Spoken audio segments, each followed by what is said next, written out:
शेतकऱ्यांच्या जीवनमरणाचा प्रश्न असलेल्या कांदा पिकावरील निर्यात बंदी उठवण्यासाठी चाललेल्या प्रयत्नांना यश मिळालं असून आत्ताच भारत सरकारनं 1 जानेवारीपासून निर्यात बंदी हटवण्यात येणार असून कांदा निर्यात खुली होणार असल्याचं कांदा उत्पादन शेतकऱ्यांना मोठा दिलासा मिळालाय. दिल्लीत तळ ठोकून खासदार भारती पवार यांनी वारंवार कृषी मंत्री तोमर यांचा पाठपुरावा सातत्यानं करून त्यांना कांदा उत्पादक शेतकऱ्यांच्या अडचणी समजावून सांगितल्या आणि कांदा निर्यात बंदी उठवणं गरजेचं आहे हे निदर्शनास आणून दिलं.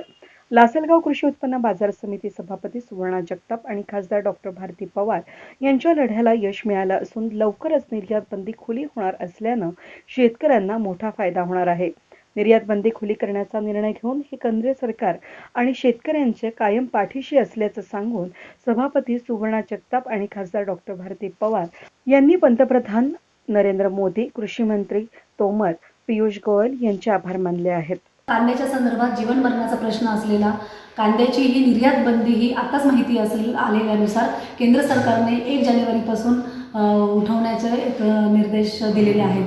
ह्या संदर्भामध्ये दिंडोरीच्या खासदार भारतीताई पवार यांनी दिल्लीला जाऊन कृषी मंत्री तोमरजी साहेब आणि पियुषजी गोयल यांच्यापर्यंत सातत्याने पाठपुरावा करून कांद्याच्या संदर्भात जे पण शेतकऱ्यांच्या अडीअडचणी आहेत त्या संदर्भात त्यांनी ते दोन्ही मंत्र्यांशी पाठपुरावा करून ते सर्व प्रश्न त्यांना समजून सांगितले आणि या सर्वांच्याच आपल्या प्रयत्नांना यश येऊन केंद्र सरकारने 1 जानेवारीपासून निर्यात बंदी ही उठवली आहे आणि सर्वात व्यापारी शेतकरी हे कांदा हे निर्यात करणार आहे.